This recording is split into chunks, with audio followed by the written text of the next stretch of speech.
Amados, imagine duas pessoas estão presas num determinado lugar. E essas pessoas estão presas porque merecem estar naquele lugar. Essas pessoas não têm o poder de reivindicar ou de reclamar a sua posição naquela prisão, porque de fato cometeram erros e esses erros levou a essas consequências que foi a prisão. E nessa prisão tem tudo que tem outras prisões, que é tirar a liberdade de sair de um lugar para outro, e outras liberdades que uma prisão serve para impedir, né? E essas duas pessoas estão nessa condição, sabendo que estão condenados porque cometeram e que estão ali para poder cumprir a pena que foi previamente aplicada para eles. Só que chegou a um juiz, chegou alguém que falou: olha, tem uma possibilidade de vocês serem salvos, tem uma possibilidade de vocês saírem, pelo menos não pagar tudo quanto vocês estão fazendo. Por quê? Porque existe uma cláusula na lei que permite uma outra pessoa poder cumprir a sua própria pena. Na lei brasileira e muitas outras leis, não permite alguém pagar pelos erros do outro. Se um pai cometeu, o filho não pode pagar pelos erros do pai.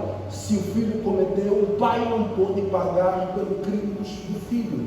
Mas nesse mesmo cenário, existe uma cláusula que possibilita uma determinada pessoa poder cumprir a pena de outras pessoas.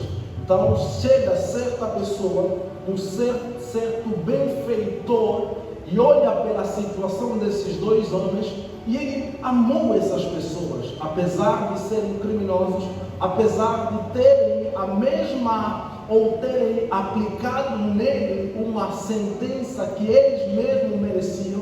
Eles estavam ali não porque foram julgados injustamente, eles estão ali porque eles merecem. Eles erraram, eles falharam, foram condenados e foram presos. Só que por causa dessa lei, essa pessoa, esse benfeitor diz: como é possível eu poder cumprir a pena das pessoas que estão presas? Eu quero cumprir a pena desses dois homens.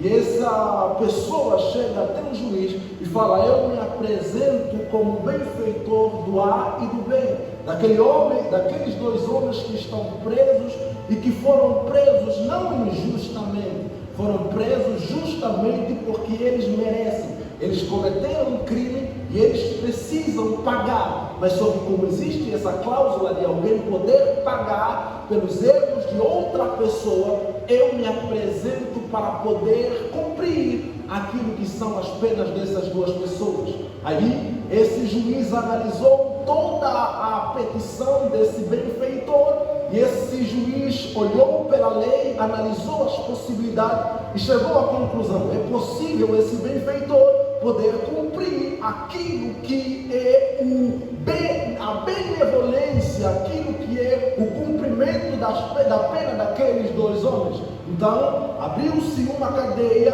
colocou-se esse benfeitor nessa prisão e foi dado aviso para essas duas pessoas: olha, vocês precisam saber algo que aconteceu e que vocês vão ficar muito felizes. Vocês cometeram um crime, vocês cometeram algo que vocês merecem estar nesse lugar, mas por causa de uma cláusula, de uma lei, dessa mesma lei, existe um benfeitor que se levantou e se propôs a pagar a pena na qual vocês foram sentenciados.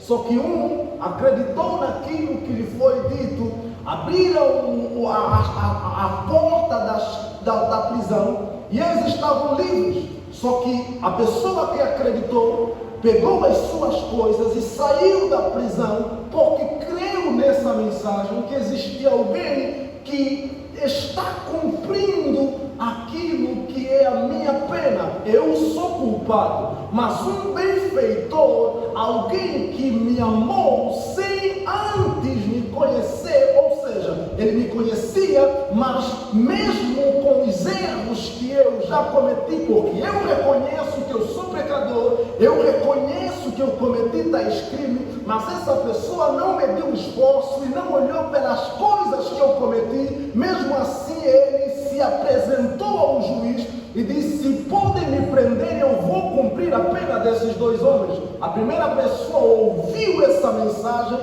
viu que as cadeias estavam abertas e ele pegou as suas coisas e saiu. Quando ele sai, ele percebe que afinal de contas essa mensagem é verdadeira. Afinal de contas existe mesmo esse benfeitor. Afinal de contas tudo quanto ele ouviu era verdade e ele viveu livremente. Mesmo ele tendo cometido, existe alguém que pagou o preço daquilo que ele cometeu. Só que existe a segunda pessoa. Essa segunda pessoa, ele ouviu a mesma mensagem, ouviu o mesmo cenário. As pessoas falavam, eles estavam juntos quando ouviram a mensagem, só que ele não creu. Como é possível? Essa pessoa não me conhece. É tão bom para ser verdade. Eu não acredito nessa mensagem. Eu não acredito que existe alguém que vai se levantar. Eu nem conheço, eu nunca ouvi falar dele, nem minha família é. Porque alguém simplesmente vai chegar e vai morrer, vai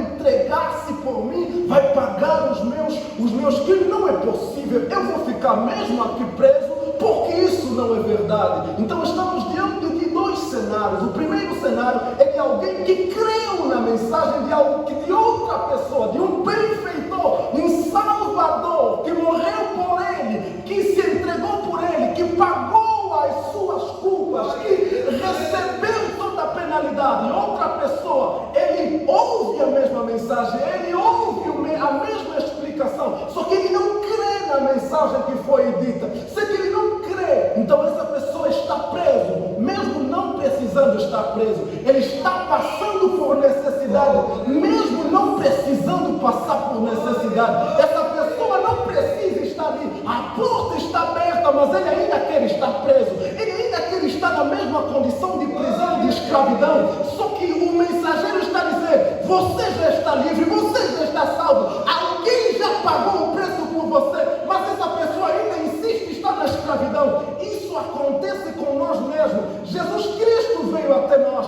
Jesus Cristo, mesmo nós sendo pecadores, mesmo nós tendo todas as maldades que nós já fizemos, merecemos a morte? Claro que merecemos. Merecemos ser julgados? Claro que merecemos. Não existe bondade em nós. Davi está a dizer que as minhas vestes de justiça são como trapos de imundícias perante as tuas. Quem é justo que vai se levantar e vai dizer que não tem pecado? O apóstolo João está a dizer, a primeira carta de João, capítulo 1, versículo 8: se dizerdes que não tem pecado, enganai-vos a vós mesmos e não existe verdade em vós. Sereis mentirosos, mas se confessardes os vossos pecados, ele é justo e fiel para vos perdoar e vos remover de toda injustiça. Então ninguém pode se levantar e dizer que eu sou justo. Ninguém pode se levantar e dizer que eu nunca pequei, eu nunca errei, eu nunca falhei. Jesus Cristo olhou para nós, mesmo nós sendo pecadores, ele chegou ao juiz. Juiz é o Senhor, aquele que está sentado no alto e sublime trono, o Deus e o Jeová, o Yahvé, o Kinekenum, aquele que é o justo juiz. Não existe sombra, nem um pouquinho de pecado, de uma injustiça. Aí ele se apresentou: eu vou pagar pelos pecados dele, eu vou cumprir pelos pecados dele,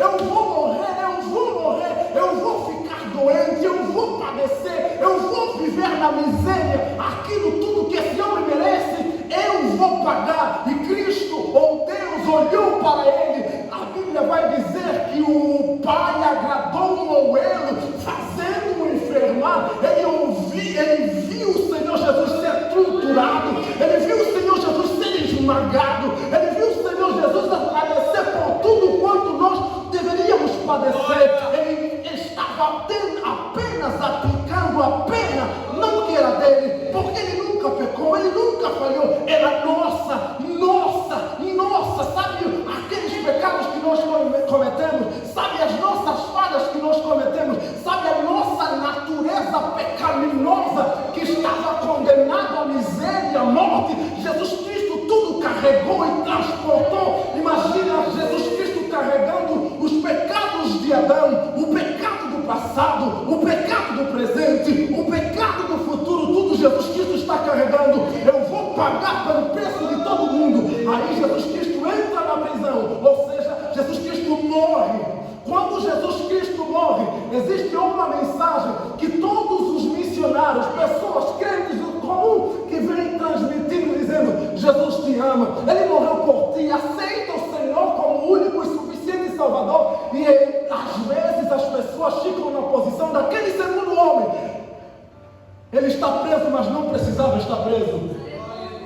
Ele está perdido, mas não precisava estar perdido. A porta está aberta.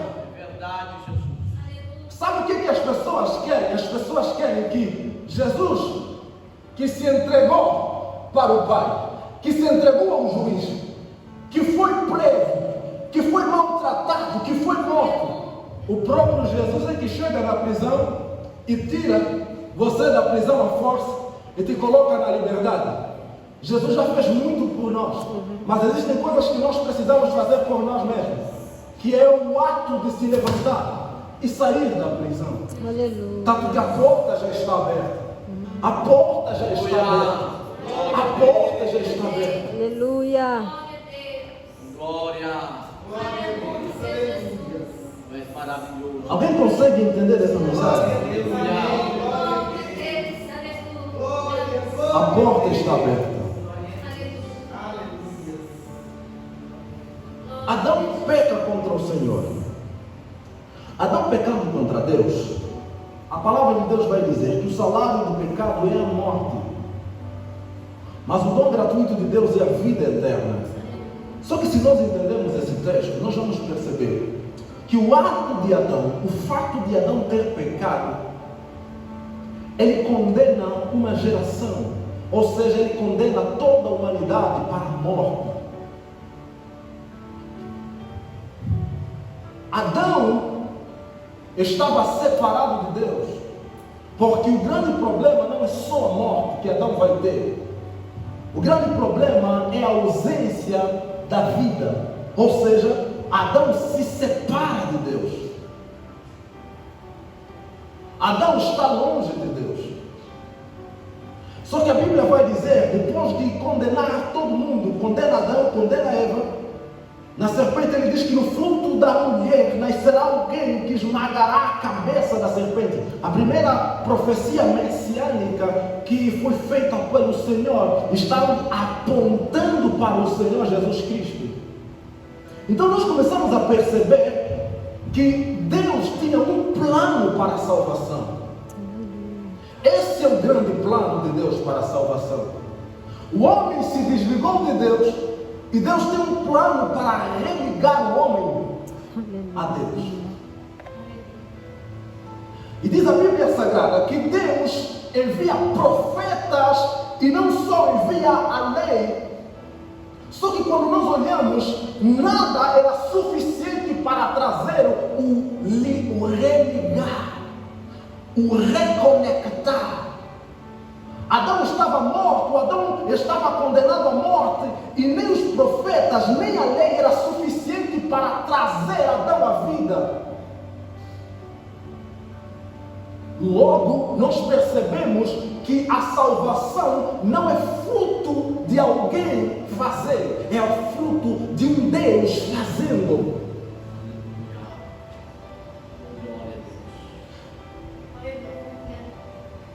O ponto mais alto da nossa salvação não é nós indo para Deus, é Deus vindo para nós. E isso precisa ser muito entendido e muito bem percebido. Aleluia. Adão pecou, merece a morte, só que Deus quer que Adão volte a se conectar para que ele tenha vida. Só que uma vez pecando, você precisa morrer. Então Deus tem um grande plano. O plano de Deus é enviar o seu Filho para poder resgatar o homem da condição que ele se encontra. Só que Deus não vai enviar Cristo sem enviar uma lei. Deus não vai enviar Cristo sem enviar profetas. Deus Por isso é que nós precisamos entender que não existem vários planos para a salvação. Vendo que Deus enviou profetas e não deu certo, vendo que Deus enviando a lei e não deu certo, não. Tudo faz parte de um plano maior. Deus não enviou as coisas aos profetas e as coisas falharam. Não, existe um plano maior da parte de Deus. Aleluia. Aleluia. Aí Deus envia a lei. Adão, isso na pessoa de Moisés: se ouvires os meus mandamentos e cumprires ele, você vai viver. Se desobedeceres, você vai morrer. Deus é claro, Deus é simples, mas é categórico. Se ouvires, obedeceres os meus mandamentos, você vive. Mas se isso não acontecer, você morre. E Paulo entende muito bem isso em Romanos capítulo 7, porque Paulo mostra que o homem conheceu a lei, conheceu os mandamentos do Senhor. Então Paulo mostra que o homem até queria fazer as coisas que a lei manda, mas o homem não tinha estrutura para executar exatamente como a lei está escrita. Maravilha, Jesus. O bem que eu quero fazer não faço, mas o mal que eu não quero, isso faço. Ou seja, na minha mente habita a lei de Deus, mas no meu corpo a lei do pecado. De maneira que em minha mente eu quero fazer, mas no meu corpo eu não consigo fazer aquilo que a minha mente quer fazer. Então Paulo vem dizendo, Romanos capítulo 7, se eu faço o que eu não quero, e aquilo que eu quero não consigo fazer, então não sou eu quem faz.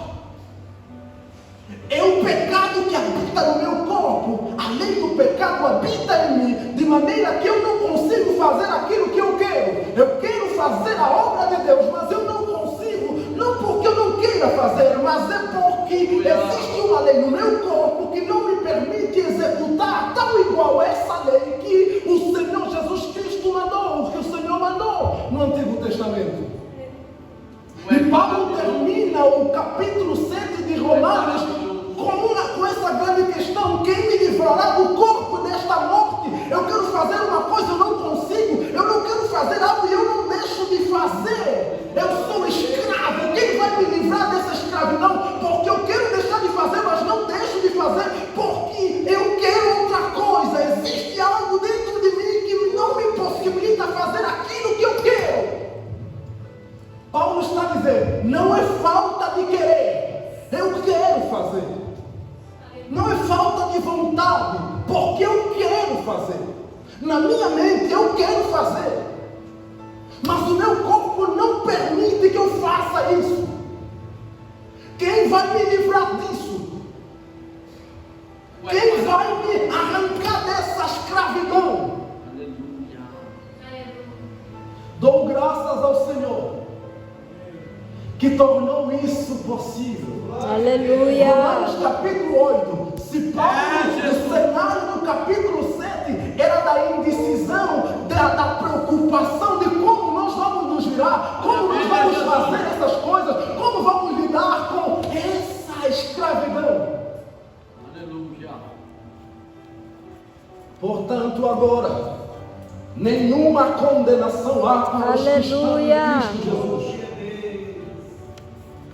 Aleluia. Aleluia. Maravilhoso, Jesus. Existe uma maneira de nós lidarmos com a escravidão do nosso próprio corpo. É entender que morremos com Cristo. Vivemos não mais pelas coisas da carne, vivemos pelas coisas do Espírito. Oh, glória a Deus. Vivemos não com o pensamento daquilo que é terreno, mas com o pensamento daquilo que é celestial. Não atentamos nós fixar os nossos olhos naquilo que se vê, mas naquilo que não se vê, porque o que se vê é temporário e passageiro, mas o que não se vê é eterno. Onde é que nós estamos fixando os nossos olhos? Muitas das vezes o pecado tem domínio sobre nós por causa daquilo que nós estamos fixando, da nossa atenção, de onde está centralizado nossas emoções. Se olhar